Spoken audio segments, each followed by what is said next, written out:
Magazine de Noche.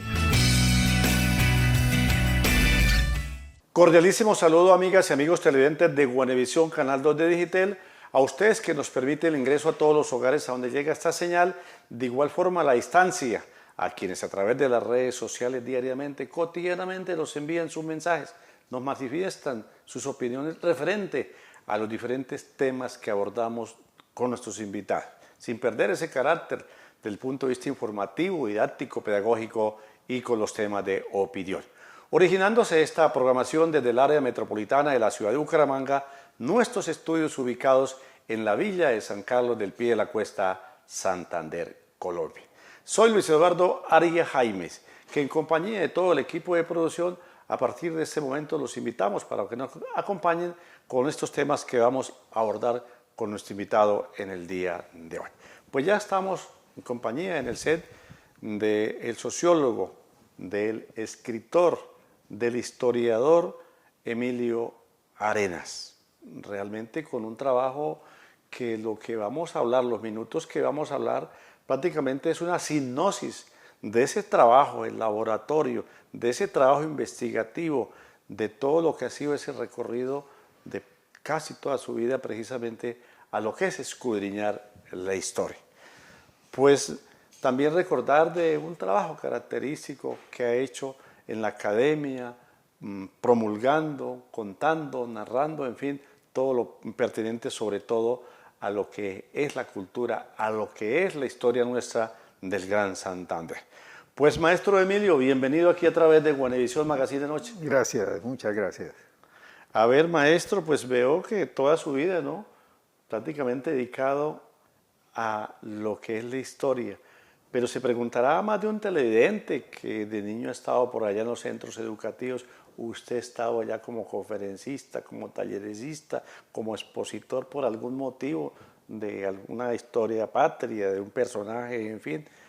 Pero también se preguntará, oriundo el maestro Emilio Arenas, ¿de dónde? Bucaramanga. Bumangués. Sí, Bucaramanga. Nací por los lados del Parque García Rovira, por un lugar que llamaban Payacuá. Y precisamente el culto a los héroes desborda y entonces los barrios toman otro nombre, pero originalmente era Payacuá. Y preguntaba a mi madre qué quería decir eso, porque ella vino muy joven a vivir ahí. Así que oyó decir que era papayas de agua. Pero no sé, nunca ahondé, solo me quedé ahí. Tendríamos que abordar muchos temas de esos antes de eso, pero vamos a hablar el por qué, de dónde, cuándo inmiscuido el maestro, el sociólogo Emilio Arenas en la historia. ¿Cómo llega la historia? ¿Cómo llega a ser parte precisamente de ese trabajo? Bien, en primer lugar uno recuerda que era lo que más prefería en la escuela. Y en la escuela indudablemente la materia que más ansiaba y me parecía que no llegaba el martes, como quiera que daba en la clase de historia, la historia. Entonces tenía una tendencia a eso, a verla y a imaginar a partir de lo que me decía el profesor, lo que nos decía, porque esto sin imaginación no funciona. Es una imaginación pero con un pie puesto en tierra. Sin imaginación no funciona, se vuelve uno como un archivo de datos, pero ese no es el caso. Era la historia, pues realmente yo no hice una secuencia de estudio normal, solo la primaria, un pedazo de primero bachillerato, después no estudié hasta los 30 años, en que alguien me convenció de que podía validar el bachillerato en un examen, y lo hice. Puse a leer libros, lo validé, ingresé a la UIS, a Ingeniería Petróleos, y conseguí a un amigo, ese mismo que me indujo a validar el bachillerato, un abogado, Alonso Carrascal Conde, me ayudó a conseguir una beca en Indesco, entonces, ahora es la UCC, en la carrera de Sociología. Sí, desarrollé la cosa. Y Pues yo creo que esa fue como la puerta de entrada al mundo de la historia, porque en la carrera se consumía mucha historia, se veían teorías sociológicas y todas eran cosas del pasado. Al menos no era la generación nuestra, era más atrás los teóricos de la sociología, Weber, Marx, pues todo lo que tuviera. Pues siempre estábamos como inmersos en el pasado y salíamos ocasionalmente por trabajos de campo, por encuestas, por cosas, una combinación propia de la sociología. Pero la historia estaba. Entonces, al momento de escoger la tesis de grado, pues había leído acerca de la acumulación de capital en Irlanda, la primigenia, la primera, entre los ovejeros, antes o por la época de la Revolución Industrial, antes de la Revolución Industrial, porque el que lo analiza está en la Revolución Industrial, y que es Marx. Y hablaba de la acumulación de capital allá, y a mí me quedó la idea porque de niño había escuchado de un señor mayor la historia de la Casa del Diablo, es decir, el pacto con el diablo, entre el diablo y David Puyana. Una vez me llevó por allá a conocer la casa, eso nutrió más la imaginación y tal vez estaba presente inconscientemente, pero al momento de decidir el tema, yo le dije al decano, yo quiero saber qué hay tras el mito del pacto con el diablo. Y me dijo, eso es difícil, porque nadie nos había entrenado para esa búsqueda de archivos, lo que consumíamos era libros, generalmente ya cosas escritas a la mano. No importa, arrancamos 3, a la semana salió 1, el otro terminó conmigo, pero hubo un desastre en el grupo, no pegó como grupo de investigación. Bueno, me tocaba el trabajo duro, el trabajo el de investigar y el de escribir. Del saber qué era, la famosa Casa del Diablo. Sí, que había, ¿no? Pero también son experiencias, ¿sí? Y de eso, pues la tesis de grado... Pues, pero usted continuó solo haciendo ese trabajo investigativo. Sí, yo prácticamente lo hice solo. Y con todas las experiencias irme a Bogotá al Archivo General de la Nación, a veces por pura suerte localizar que un archivo, por ejemplo notarial, porque pues sabía la versión del diablo, la de la familia era un personaje muy amigo del rey y el rey le había dado medio departamento, falsa también, y la de la izquierda, que es supuestamente ilustrada, pero con un error tremendo. Creían que lo que había dicho Carlos Marx para Irlanda era aquí se podía aplicar, empezando porque aquí no había ovejas, ¿no? Y entonces era una serie de errores, con bibliografía no se contó, en la práctica no se contó y lo que se leyó resultó falso, no, eran más bien apologías. Hasta finalmente aparecer el personaje David Puyana Figueroa, en la segunda mitad del siglo XIX, un hombre, un acumulador de capital tremendo. Pero la casa existía, la Casa del Diablo, La casa y la el hizo diablo él. sí no apareció. La casa la hizo él. Sí, El supuesto diablo, ¿no? Sí, uno no descarta la leyenda, ¿no? Ajá, sí. Porque también es rica y porque al fin y al cabo uno puede que no crea en eso, pero tampoco puede decir, eso no influyó, ¿no? ¿Quién sabe? Recientemente, el último libro utilizó también parte de un mito, ¿no? La maldición por la muerte del padre Eloy Valenzuela. Pues conjugando variables, con el desarrollo de Bucaramanga, con las guerras y con la última guerra se cumple la supuesta maldición, ¿no? Si del medio siglo pasó, del año 1900 no. Entonces, todo eso juega, todo eso es sociología. A ver, maestro Emilio, precisamente casi que en todos los pueblos hay esa misma situación, ¿no? De que dicen que hay alguien que está acumulando dinero que hizo pacto con el diablo. Claro. Y lo que usted narra, pues en Bucaramanga en ese momento de don Armando Puyana, pues hacía parte de ese convenio de la Casa del Diablo. Armando era nieto de él, David. David. Sí, mire, si en la situación actual puede ocurrir lo mismo, a alguien que se enriquezca rápido, pues la gente es traqueto, Ajá. algo así, o está lavando plata, ¿sí?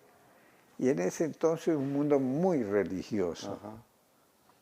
que era inusual ver a un hombre comprar una finca hoy, a los 8 días 2 y luego otra más, y las sumaba todas para solo en la hacienda cabecera de Llano, que iba desde la carrera 21 hacia arriba. David Puyana hizo como 20 compras. Eso es escandaloso. Ajá. Y rápido, ¿no? Sí, exacto, porque era en el tiempo del boom del café, ¿no? Del contrabando y el café, ¿no? No, el contrabando no es legal, era que las reglas de la economía o las reglas que regían ese movimiento económico acá permitían que la persona exportara. No había intermediarios, ahora es la federación.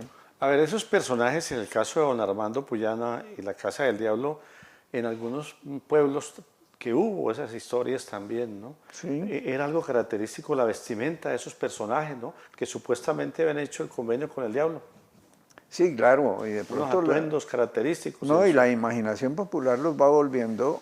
Ahora, aquí había una cosa en juego que posteriormente pude ver, ¿no? Porque es que siempre hablamos del siglo de guerra nuestro, el 19, que empieza un poquito antes con los comuneros y es una cosa diferente al resto del país, es acá.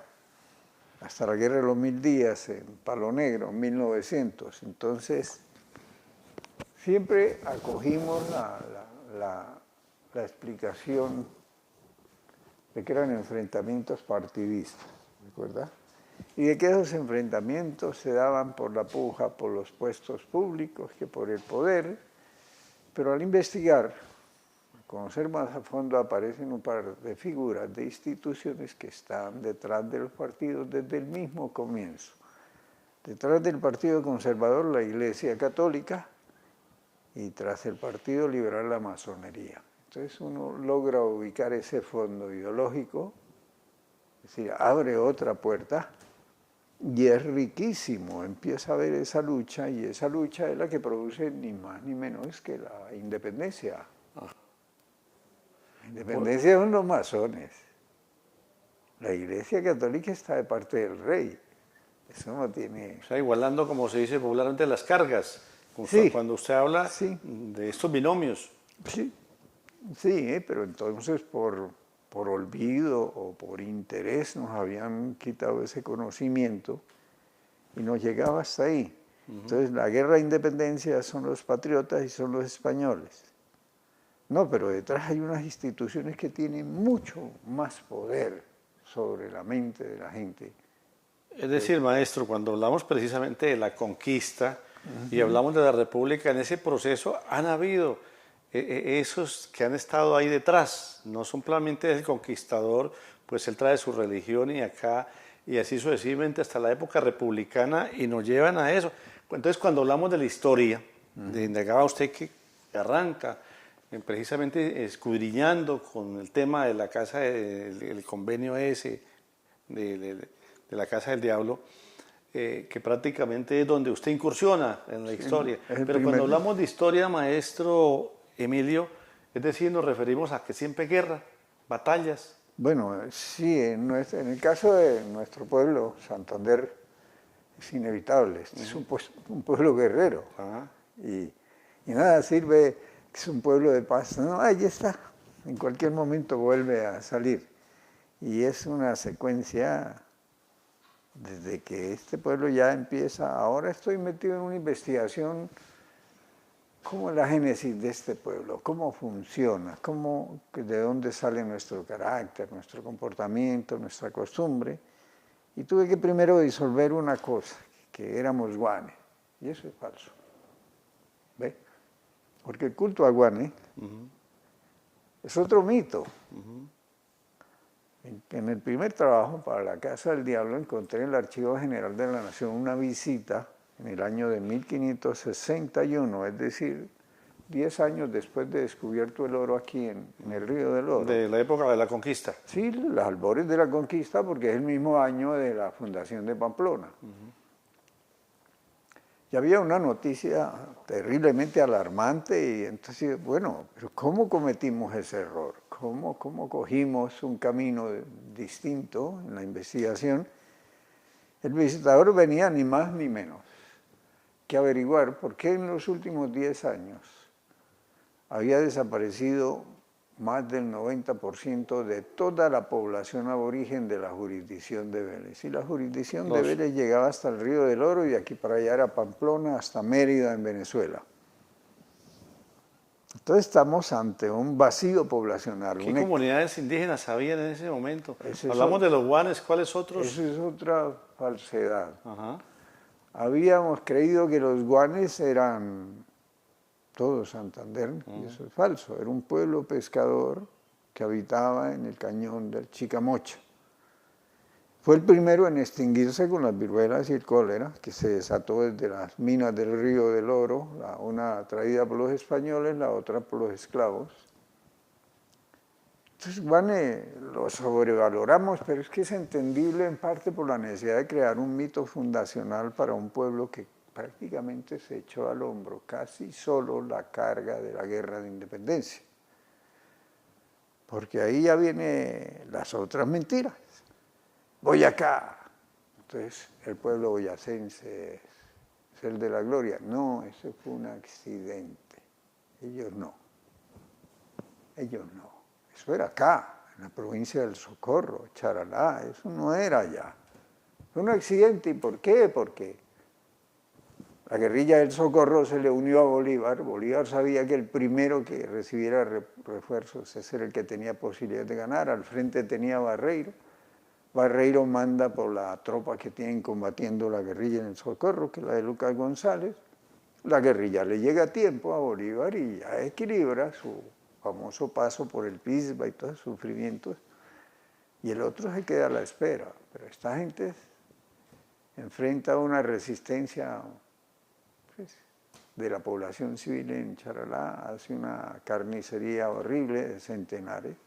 Y cuando llega al lugar de la cita le dicen, mire, Barreiro lo esperó, se fue para Bogotá y en el puente de Boyacá lo derrotaron ayer. Entonces, las cosas son tan diferentes que uno dice, ¿de dónde sacan eso? Subvalorando esto, quitándole méritos a esto, es decir, sacando de un costal para repartir en los demás, porque hay la necesidad de fundar un país, de crear una memoria colectiva de todas las regiones, igual Santa Marta que Pasto, que eran realistas, igual con Cartagena, que sí, que no lo era, y así.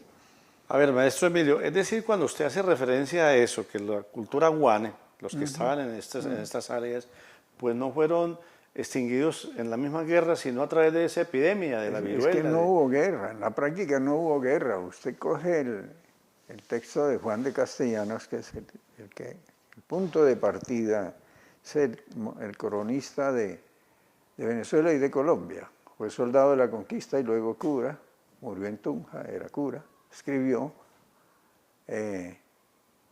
Elegías de varones ilustres de Indias. Hay una parte concerniente a la conquista de Guane que serán para unas 6, 7 páginas, y ese es el punto de partida de todos, incluso de otros cronistas. Y uno se da cuenta que no, fue un sometimiento fácil, relativamente fácil, con una pequeña resistencia que hace Macaregua. Y ya, se implanta el nuevo orden, pero luego, al poquito, vienen las epidemias, borrón y cuenta nueva. Así que este pueblo se va a formar a partir de una tragedia. Y se va a formar más que todo con migraciones españolas. Después vamos a tener en esta área de Bucaramanga una mezcla más pequeña con alemanes. Entonces es como la composición étnica, es decir, somos un pueblo mestizo, pero en una forma diferente, por ejemplo, a Boyacá. Boyacá, la población aborigen sobrevivió. Entonces la característica del boyacense es su rasgo indígena, su porcentaje indígena, mezclado con una minoría que detentaba el poder, una minoría blanca. Aquí la cosa es al contrario. etérea. De ahí No, más bien cargado de europeo Ajá. y más pequeño en el porcentaje indígena. Y creo que los estudios científicos ahora que hacen muy de laboratorio y todo eso, da 3/4 partes de europeo y una de indígena. Entonces la pregunta era ¿por qué? Si somos guane y lo repetíamos, bueno, al final aquí abunda mucho la gente, más o menos características blancas, incluso el santandereano se ubica por eso en otro lado, mucha la gente de ojos azules. Bueno, ¿en qué quedamos? ¿O los indios eran europeos? ¿En qué quedamos? Porque ese revoltijo no aguanta. Entonces, más o menos, los documentos arrojan el informe, lo que pasó fue esto. Entonces uno se agarra para la génesis de un pueblo y empieza a estudiar las características, las diferentes condiciones en que se va a formar. Y, por ejemplo, para nosotros la formación a este lado del cañón de Chicamocha, porque podemos dividirlo en Santander de la Cordillera en dos, al lado allá, al sur y al norte. Y para el caso de nosotros, que la mayor concentración de población la tenemos en el área, el origen indudablemente es Girón. El sociólogo e historiador Emilio Arenas es nuestro invitado del día de hoy a El Magazine de Noche. A ver, maestro Emilio, precisamente cuando hablamos de todo lo que ha sido, y le preguntaba precisamente, cuando hablamos de historia es hablar de guerras, de campañas, de batallas, pero también a veces cuando hablamos de historia no hacemos referencia a la arqueología, que es el trabajo investigativo, cuando hablamos de ruinas para llegar a la contextura física, para hablar de su producción, para hablar de sus artes, de sus oficios de esa época. Tal vez la historia en esta región sea, como usted me decía, esta cámara se ha dedicado a eso, a narrar guerras y batallas. Pero sí, se volvió muy heroica la cosa, ¿no? De próceres, de heroínas. Sí, y que hay por cantidades. Ningún pueblo le presenta esa cantidad en Colombia. Entonces, vaya usted a los parques en Bucaramanga. Son la expresión de eso, los nombres de los barrios. Todo se vuelve heroico. El imaginario de la gente es así, porque la gente es así. Pero también hay otras cosas que conforman la personalidad, digamos, de un pueblo. Estaba pensando, y me parece que es acertado, un pensamiento a partir de un detalle simple. Cuando Mantilla de los Ríos firma las capitulaciones para fundar a Girón, 1630 más o menos la firma. Hace un intento en el 31, no lo dejan porque se mete en la jurisdicción de Pamplona y le toca irse allá donde está la represa y después vuelve al sitio donde está. Pero hay una frasecita que lo pone uno en alerta. Los vecinos o ellos mismos, los que firman las capitulaciones, le dicen a la Real Hacienda, que es la de los impuestos, que la gente tendrá sustento asegurado recolectando el cacao silvestre que abunda en los ríos Lebrija y Sogamoso. Ese es un punto de... Si uno no tiene imaginación, se le va como un detalle curioso. Pero si la tiene y la agarra y usted la puede trabajar, esa sola información le va a dar una pista tremenda de cómo se forma este pueblo. ¿Por qué? ¿Y orilla ahí ya el oro? ¿Con la economía del café y el cacao? No, el oro es efímero porque es un oro de acumulación, tal vez viene de la cordillera, la corriente del río. Aquí estamos en este momento en Piedecuesta. El páramo de Santurbán. Sí, aquí pasa el río. Cuando hay grandes avenidas, tal vez ocurre ese fenómeno, ocurría, bajaba de la cordillera y empieza a asentarse en cuanto entra a la planicie, es decir, desde aquí de Piedecuesta a Girón hasta el Café Madrid. Entonces, ese oro de aluvión acumulado durante mucho tiempo es el oro que sacan los españoles. Entonces, es muy fácil de sacarlo, de gran calidad, mucha abundancia, pero fácil de sacarlo porque es lavar arena. No hay que abrir túneles ni nada. Y eso se agota rápido. Entonces, Girón llega tarde a ese proceso. Eso ocurre en 1550. Las epidemias son de ahí en adelante, 10 años. Y Girón llega en 1631. Es decir, 100 y pico de años después. Ya prácticamente el oro no tiene un peso. Pero la gente, que es muy poca, no va a vivir en la ciudad, sino que va a estar recolectando cacao silvestre porque era más fácil hacerlo. Claro. Entonces de ahí en adelante empieza una cosa del carácter. Ese tipo va a vivir por allá en la montaña. Incluso hay mucha información, tiempo después esa costumbre se mantenía. En Girón solo veían gente, eran los domingos, porque era la misa y era obligatorio, pero el resto volvía la gente y salía, hasta no hace mucho, unas generaciones atrás. Y De Florida y Piedecuesta se desplazaban para Girón, tengo entendido. Antes sí, de que fueran las parroquias de Florida y de es Piedecuesta. que de Girón sale la gente que va a poblar esta región. Entonces, cuando esta gente tiene importancia, tiene alguna riqueza, ya los dueños de las estancias empieza la resistencia, por ejemplo, en el caso concreto de Piedecuesta, de tener que ir hasta San Juan Girón, que así se llamaba la ciudad, a misa, con sus familias, con los esclavos.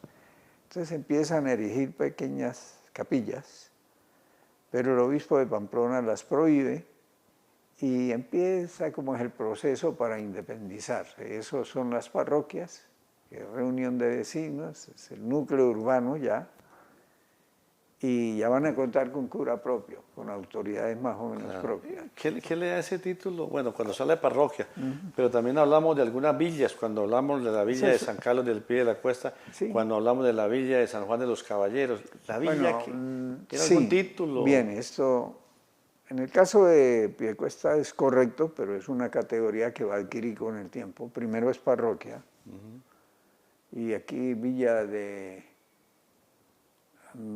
San Carlos de San Carlos Piedecuesta. de Romeo de la Cuesta. Antes, cuando es parroquia, es San Francisco Javier.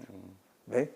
Porque la ciudad se iba a hacer, o la parroquia se iba a hacer en el llano de San Francisco Javier. Por aquí había una hacienda llamada San Francisco. Entonces, donde comenzaba el ascenso al camino a Pamplona.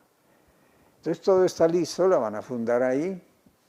Pero un señor serrano los convence, un feligres o un vecino de la familia Serrano, les dice: no, ustedes van a cometer un error. Pues sí, aquí la gente para antes de coger el camino al páramo, sí, a Pamplona.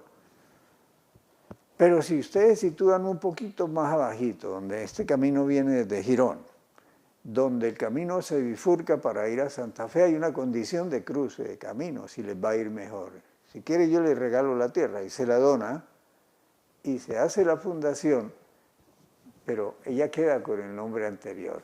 Es el santo, al cual, sí, San Francisco Javier, pero el pie de la cuesta ya no está, y eso es evidente, el centro histórico está allá en el plan, y no aquí, más o menos donde estamos ahora, debía estar, y así. Pero en el caso de Girón, ella sí fue ciudad desde el principio. Entonces hay las categorías: parroquia, villa, ciudad.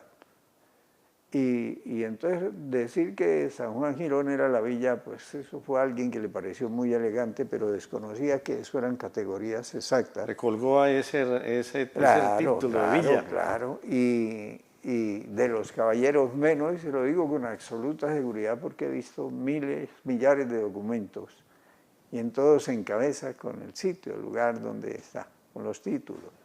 No aparece.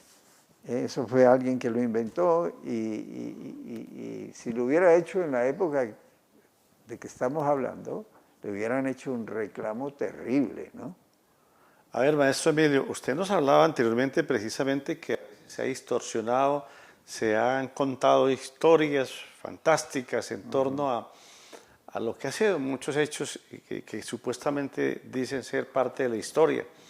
¿En qué forma cree usted afectado que precisamente sigamos desconociendo muchas situaciones de esas verdades? Porque no ha habido, primero, un trabajo investigativo.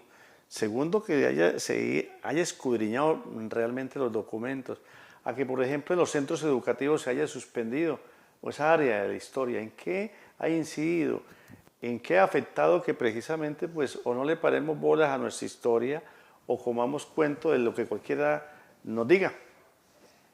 Sí, es una pregunta que hacemos y tiene que ver a mi modo de ver, con un fenómeno de dependencia. Cuando estábamos niños existía la radio. pero no todo el mundo tenía radio antes del transistor. Tal cual casa en la cuadra, y eso era cosa normal en los barrios populares, y ahí es que todavía Era vive exclusivo, como que se dice. la mayoría de la población. Incluso cuando ponían la novela, iban los vecinos a oírla ahí. Yo recuerdo esas escenas. Bien, ese mundo cae cuando aparece la televisión, más o menos por el periodo de Rojas Pinilla. Tratan de hacer una televisión nacional con contenidos nacionales, pero en la medida en que tal vez las programadoras, y de eso debe saber usted más que yo, empiezan a establecer lazos y les resulta más cómodo aprovisionarse ya de cosas hechas, empaquetadas, que llegan. Y en esa competencia, creo que después de la Segunda Guerra Mundial, por ejemplo, para hablar de cine, porque el cine también se acorraló y se vino a la televisión, había buen cine italiano, francés, argentino, español, mexicano, pero todo queda dentro del mundo de Norteamérica, Hollywood. Y empieza a llegarnos ese mundo. Y ese mundo lo está viendo el niño Walt Disney. No, que Calarcán y qué diablos, es el Correcaminos, ¿sí? Que el de los llanos orientales, no, aquí está el llanero solitario, es decir, ese mundo se va metiendo en todo. Ahora ha tenido otras formaciones, hay nuevos personajes, más sin embargo, para los niños todavía existe Walt Disney. Entonces se enfoca hacia allá, y ese es el imaginario, ese mundo. Prácticamente no existe más universo que en eso. Cuando hay citas a otras partes del universo son por guerras, por tales y tales cosas, pero el centro es ese. Y entonces, ¿qué se puede esperar de la gente? Y esa generación, cuando crece y llega a puestos de dirección, de poder, pues le va a parecer lo más normal del mundo, y lo que es de acá, no solo lo desechan, sino que se vuelve como vergonzoso hablar de ello. Pero el hecho que se haya suspendido la clase de historia Eso en los tiene- centros educativos, Sí, tiene que ver, porque se está viendo otro mundo, ¿sí? Otro mundo. Eso lo está viendo el niño de que lo sientan ahí para que no moleste tanto a ver televisión, y él se acostumbra a ver televisión, ahora lo mira. Entonces no es el mundo de acá, es un mundo extraño, es un mundo foráneo. Entonces la meta para ellos es, por ejemplo, Miami, y las exigencias, hablar inglés. No nos ha pasado lo de los filipinos. no llevan al consumismo. Sí, A otra clase de consumismo, más bien. sí, que inicialmente era colonia española, hablaron español, después los españoles, los norteamericanos le ganan la guerra a España, empieza su dominio sobre esa isla, y hoy la gente allá habla inglés. Es el dominio, ¿no? Es un mundo anglosajón allá. Pero ahí, maestro Emilio, no llegaríamos a algo que se dice popularmente, coloquialmente: quien desconoce su historia da a repetirla. Pues sí. Y si no conocemos, si medianamente leíamos algo, o en algunas clases, así sea esas fantasías totalmente deformadas de historia, pues al menos había como algo. Pero ahorita que no damos a corroborar eso, de quien ignora su historia, pues da a repetirla nuevamente. Sí, hay una vaina que al hablar de eso se torna un poco, político, ¿no? Ajá. ¿Por qué? Porque, digamos, a rasgos generales, y ahora es común hablar de hecho de derecha y de izquierda, ¿sí? Antes hablábamos de liberal, conservador, luego de anarquista, no sé qué, pero ahora es como que los campos se deslindaron. Y pues la derecha pues tiene generalmente el poder, en algunos casos en América Latina, porque es un fenómeno de América Latina. La izquierda tiene el gobierno, no el poder, como acá. Y esos hechos de poder influyen porque el referente de esa clase dirigente son los Estados Unidos. Allá mandan a estudiar sus hijos, allá viven, allá tienen sus capitales, allá piensan. Desde niños han estado allá. Las famosas universidades están allá. Eso es, exacto, ¿no? Y entonces, pues, ¿qué se puede esperar? Entonces tiene que dar un vuelco donde seamos un poco más realistas y volvamos a mirar lo nuestro, ¿no? Porque es que había también una cosa que se vuelve más complejo. Cuando existía las clases de historia, nosotros recibíamos una historia ya trabajadita, ya manejada. Eran los textos de Henao y Arrubla.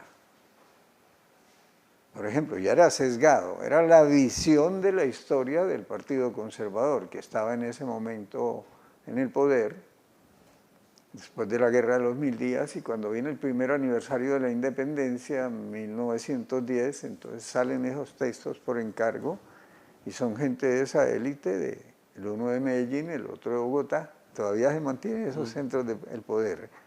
Y la visión que dan es totalmente diferente a lo que a uno, o no totalmente, no seamos así. Es en buena parte diferente a lo que uno encuentra cuando investiga, pero esa es la verdad que se consumió durante generaciones en los colegios. Entonces, la añoramos, pero a su vez cabría la crítica hacia eso. A ver, maestro Emilio, cuando hablamos de historia, usted como historiador, como sociólogo, precisamente, pues es el ir al laboratorio, ir a la investigación, a escudriñar y lógicamente también acudir a lo que tiene que ver la arqueología, en fin, otras partes de la ciencia también. ¿Qué ha sido en el maestro Elías Emilio Arenas precisamente ese trabajo investigativo, de ese proceso que lo ha llevado a soportarlo en una serie de obras, que es donde está condensada toda su investigación, todo ese recorrido de la vida personal, profesional, de sociólogo, de ir precisamente a escudriñar con su equipo de trabajo cuando lo ha habido, o usted solo, como nos contaba cuando iniciaba ese trabajo en la Casa del Diablo? Pues sí, uno tiene que publicar. Alguien que fue director, decíamos cariñosamente el Gordo Valderrama, creo que fue quien fundó la biblioteca esa, está en la 27. Junto con, sí, él estudió, miraba unos documentos con Rodolfo González García. Sí, él estudió sociología con nosotros, un hombre muy instruido, pues sentó a estudiar sociología porque el trabajo le requería de un título, pero el hombre era sobradísimo. Yo iba un poquito más adelantado de que él. Y hice la tesis de grado y la tesis de grado llegó, yo se la mandé a Armando Puyana, porque lo había visitado a él cuando inicié el trabajo y me dijo, mire, lo que nosotros tenemos es esto, un texto pequeñito de la biografía de Elena Mutis, de un poeta emparentado con ellos. Pero lo que decía ahí no resultó cierto, ¿sí? Pero eso era lo que tenían. Entonces, yo le llevé la copia de la tesis. No estaba ahí, estaba en Europa. Cuando vino seguramente lo leyó. ¿A don Armando? Sí, a Armando. Armando Puyana. Y mandó llamar y me dijo, ¿usted quiere publicar eso? Y sí, yo lo quiero publicar. Dijo, yo lo leí. Bueno, tenía información que ellos ni se imaginaban. Cambiaba muchas de las cosas, se decían. Le dije, sí, pero yo quisiera ahondar más en la investigación, porque yo sabía el filón que había encontrado. Y ya que tenía que ver no solo con la familia Puyana, la acumulación de David Puyana, sino con la misma historia de la ciudad. Toda una secuencia histórica. La de la ciudad donde él se había movido. Me dijo, pero a mí me parece completa, le dije. Yo quisiera, me dijo, bueno, ¿qué necesita? Dije, finánceme un año de investigación, yo estoy sin recursos. Dijo, listo. Financió ese año y al año ellos publicaron La Casa del Diablo. Y ¿fue la primera obra suya? Sí, la primera. Sí, de ahí en adelante, pues, yo fui a un trabajo, hicieron la selección y la hizo una señora de la UNAP, Hilda Azuero, Bailier. Me eligió para empezar a dirigir un proceso de análisis de información, de elaboración de fichas de un archivo grande que había, que era el de la Notaría Primera de Bucaramanga. En eso estaba muy, muy feliz porque pues estaba en lo mío, con un grupo. Su salsa, como se dice. Sí, con un grupo, una historiadora, 2 sociólogos más y una mecanógrafa para las fichas. Hicimos miles y miles de fichas, decenas de miles. Y en ese proceso uno va adquiriendo un conocimiento enorme y va cogiendo, como mirar las cosas desde arriba, le es más fácil coger las grandes variables, mirar los puntos de ruptura, porque abajo, desde abajo, como que se dificulta un poco. Y sí, ese trabajo me gustó cuando de pronto, una vez vino un político de Bogotá, estaba en campaña, mandó a decir que quería hablar conmigo, entonces fue Mestre Sarmiento allá al archivo, a la Perú de la Croix. ¿Usted es Emilio Arenas? Sí. Eduardo Mestre Sarmiento, Sí, el médico. Eduardo Mestre. Y dijo, mire, es que es un amigo mío, Virgilio Barco, que quiere conocerlo, quiere hablar con usted. Y si usted quiere, pues si acepta, él viene a la ciudad y entonces nos reunimos en la casa de él. Y Barco, nos conocimos con Barco, y Barco me dijo, trabaja en investigación para mí, y yo necesito... Le dije, El presidente Virgilio Barco. Todavía no lo es. Ah, no era presidente, estaba en campaña. Y me dijo, yo tengo necesidad de información así histórica, sociológica, algunos temas. Y yo dije, hombre, yo estoy encariñado con ese trabajo que estoy haciendo. Pues me pagaban y las necesidades eran mínimas, pues me había acostumbrado a andar metido allá. Esto es el liga de una serie de relaciones sexuales, sociales que quieren decir dinero, ¿sí? Y pérdida de tiempo en muchas formas. Entonces le dije, bueno, voy a trabajar para usted. Me dijo, no deje el otro trabajo. Pero al poco ganó las elecciones. Entonces me dijo, fue elegido presidente, Virgilio Barco me Vargas. dijo, venga a trabajar conmigo. Ya siendo presidente, lo llama usted. Sí, tan pronto la ganó, me dijo. Véngase, y antes de que le entregaran la banda, ya estaba con él. Me dijo, usted va a trabajar conmigo, el Banco de la República le va a pagar. Puede hacer un contrato con el banco, va a hacer una labor para el banco también, pero es para que no lo mande nadie, solo lo voy a mandar yo, la relación es así. Ah, bueno, magnífico. Sí, empezamos a trabajar y fue una experiencia muy bonita, los 4 años, ¿no? Que lo enriquece a uno porque uno entiende... Usted estuvo en ese equipo 4 años, haciendo ese trabajo, 4. en la administración del presidente Virgilio Barco. Y Mm. ya después de esos 4 años volvió a ese trabajo investigativo Sí, eso me llamaba. Bucaramanga. Sí, eso me llamaba porque ya con amistades uno puede meterse en el rol de la burocracia, pero no hace lo que vino a hacer. ¿Sí? Entonces decidí volver y al poco ya vino un trabajo por encargo de la Cámara de Comercio, que fue una historia de los Penagos, un grupo empresarial se llamó Camino de Hierro, y así fueron surgiendo. Una de las formas de financiación fue, por ejemplo, unas becas que se crearon con el Bicentenario. Uno hacía los trabajos, los presentaba a concurso, ganaba un incentivo, y eso era fondo de investigación. Y ellos, pues, de ahí se publicaba. Yo me presenté 5 veces y gané las 5 veces, fueron 5 obras que pasaron. Pues ahora ya más conocido, pues a uno lo llaman y le dicen, haga este trabajo, ya tiene la financiación. Al principio no lo tiene, al principio es difícil. Toca invertir el tiempo, llenarse de deudas y luego la lucha porque le publiquen. Pero después eso cambia, ¿no? Creo que es lo normal. Y sigo haciendo ese trabajo investigativo ya en torno, y lógicamente como el pintor, por obras encargadas y también obras, pero no perdió usted el continuar esa investigación. No me podía. Y así no hubiera financiación, toca seguir. Eso lo enseña a uno la naturaleza. La abeja guarda miel para cuando no hay floración, comerla, consumirla. Y esto toca así si uno verdaderamente quiere esto. A ver, maestro Emilio, hay uno de los trabajos característicos que lógicamente, a grosso modo, pues es un sello.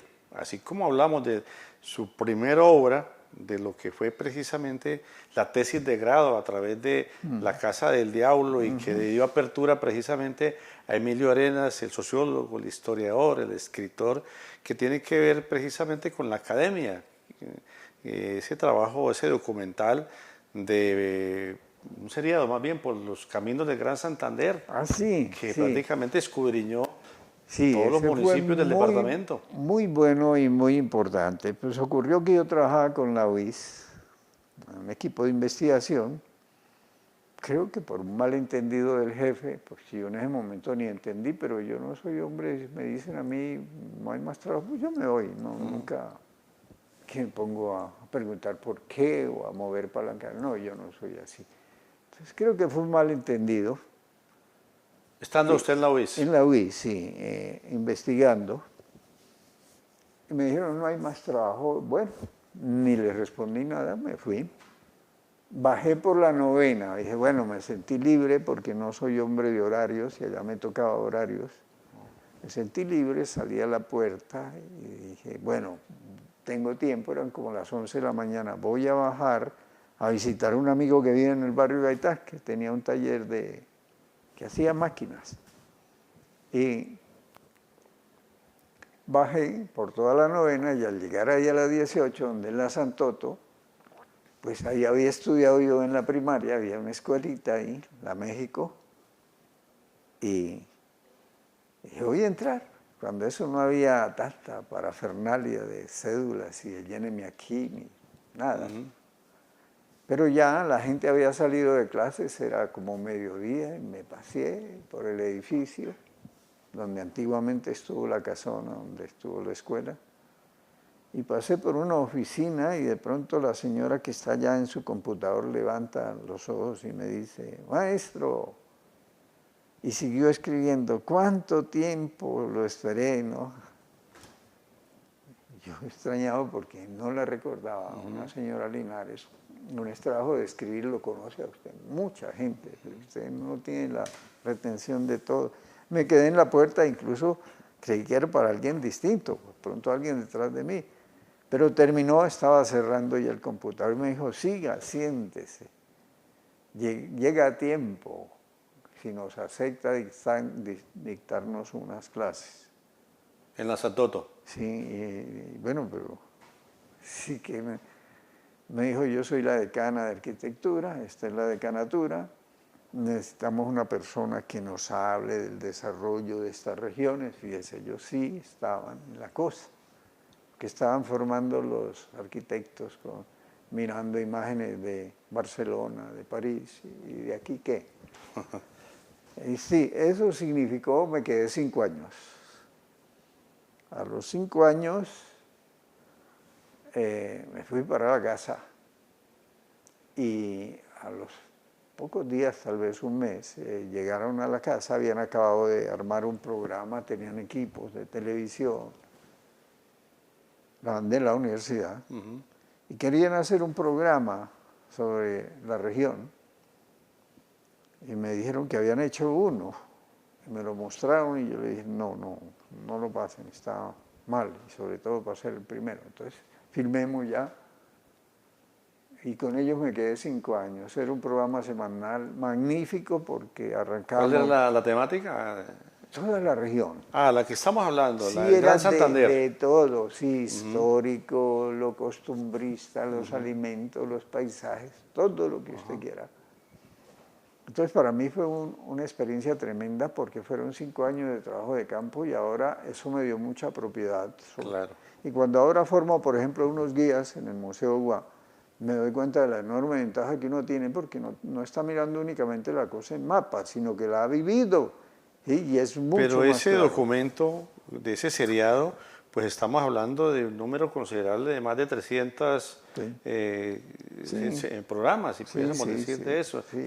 más de 300 entregas, Sí. que realmente hoy cuando hablamos de ese turismo, pues se revive, ¿no? Son Claro. municipios, ¿cómo no vamos a hablar de esos municipios en los cuales usted con los guiones, con ese trabajo, pues dejó plasmado realmente la idiosincrasia, la cultura, la gastronomía, como usted lo Por manifiesta. lo menos queda una información preciosa, porque creo que no hay en el país otro archivo audiovisual por lo menos de esa magnitud. Y lo hicimos de la mejor buena voluntad, entonces, muy honestamente, por difícil que fuera llegar a los lugares, allá íbamos. Y usted andaba con el equipo hacia donde era Donde el fuera. trabajo. Sí, así, y entonces... Sobre terreno, iba realizándolo y haciendo más trabajo investigativo, claro, me imagino. uno va recogiendo información.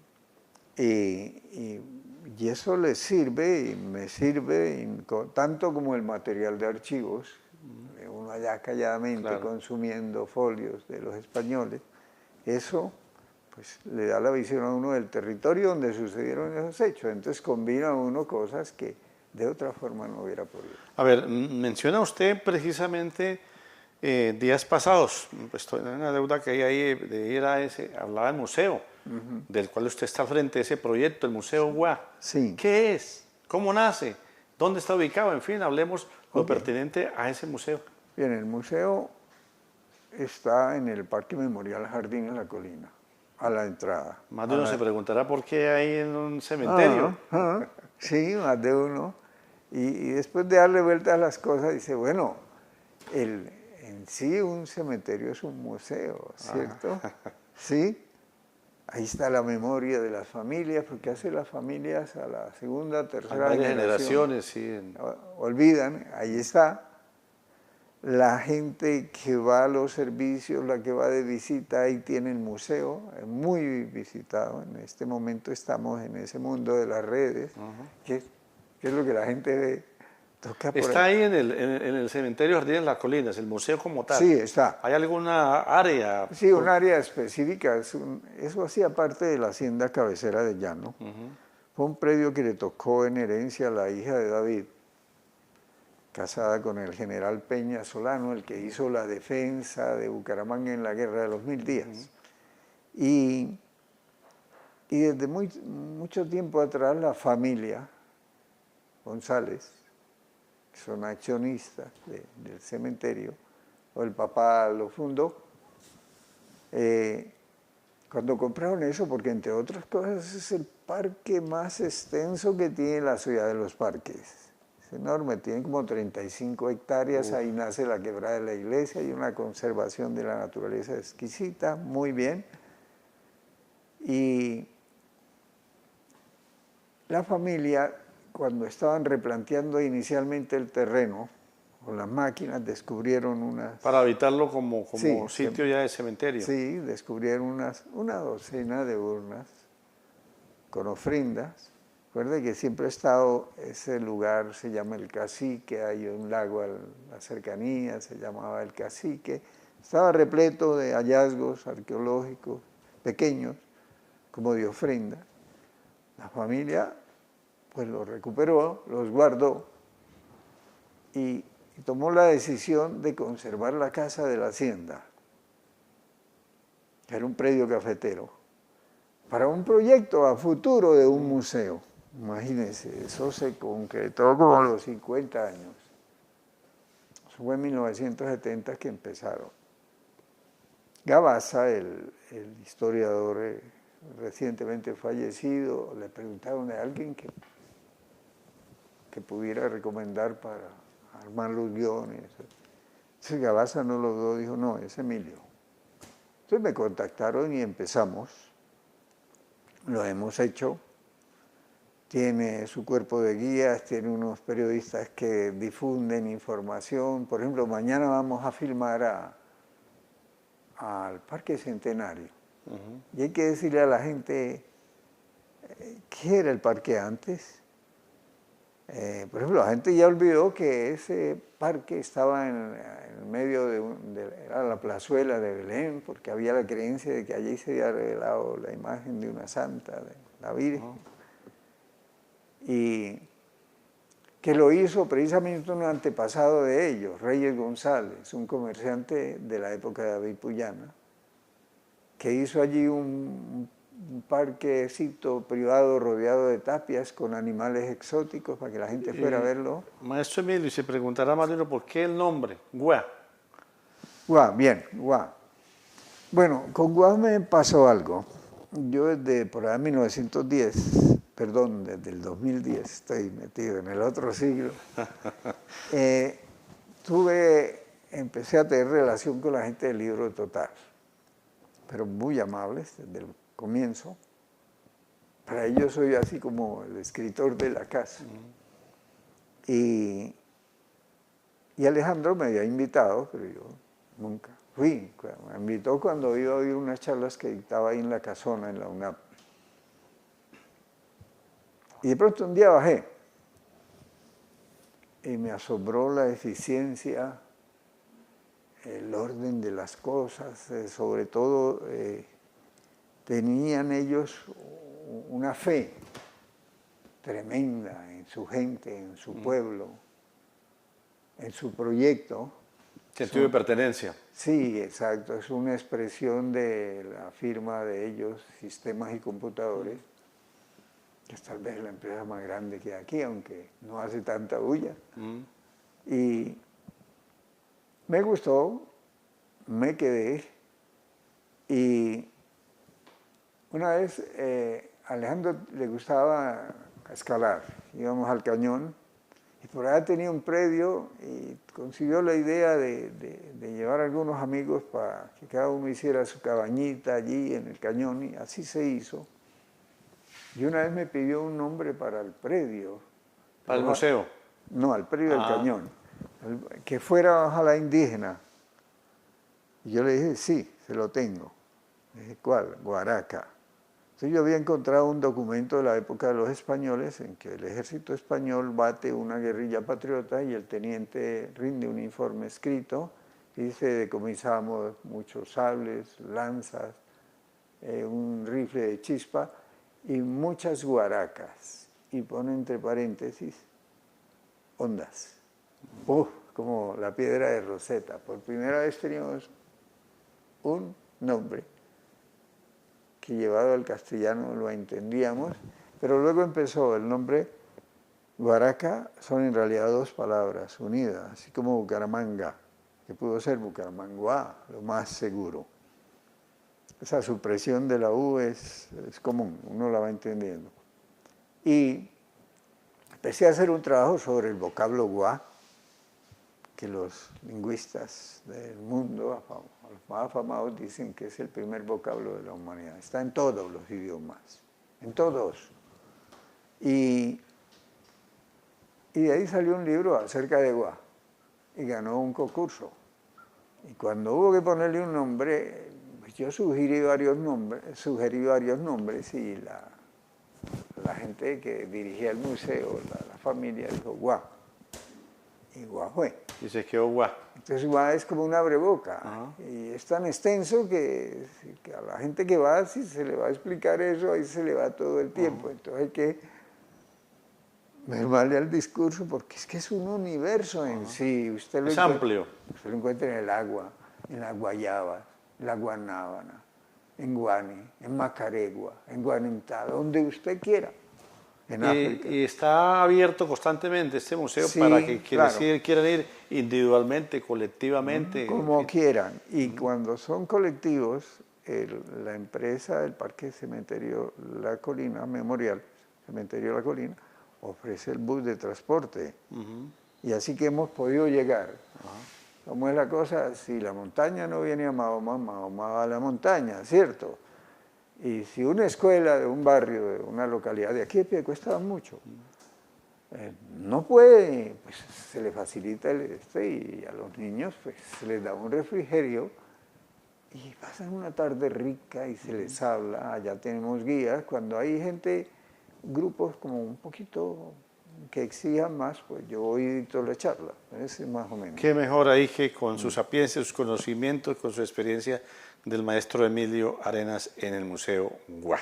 Pues maestro, de ser parte, como lo hicimos al inicio, gastaríamos horas, semanas, hablando precisamente de esa pequeña sinopsis de lo que hablamos, de usted minúsculamente, fan de sus obras, en fin, aquí gastaríamos semanas y esperamos en otra oportunidad ya para concretar más algunos temas de sus obras, en fin, todo lo pertinente. Maestro Emilio Arenas, a usted como un verdadero investigador, sigue investigando, ¿no? Sigue claro. en sus ajetreos, pues muy formal, por esos aportes hoy, haciendo presencia en el Magazine de Noche a través de Guanevisión, maestro Emilio Arenas. Muchas gracias y muchas gracias a los televidentes.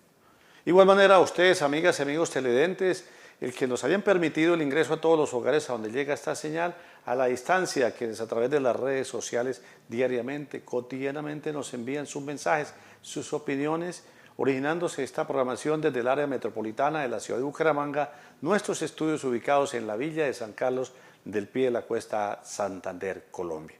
Luis Eduardo Arias Jaimes, en compañía de todo el equipo de producción, les invita para que permanezcamos ahí en la sintonía en el desarrollo de esta parrilla de programación. Mañana estaremos con otros invitados, con otros temas en el Magazine de Noche. Muchísimas gracias por su sintonía y será hasta entonces.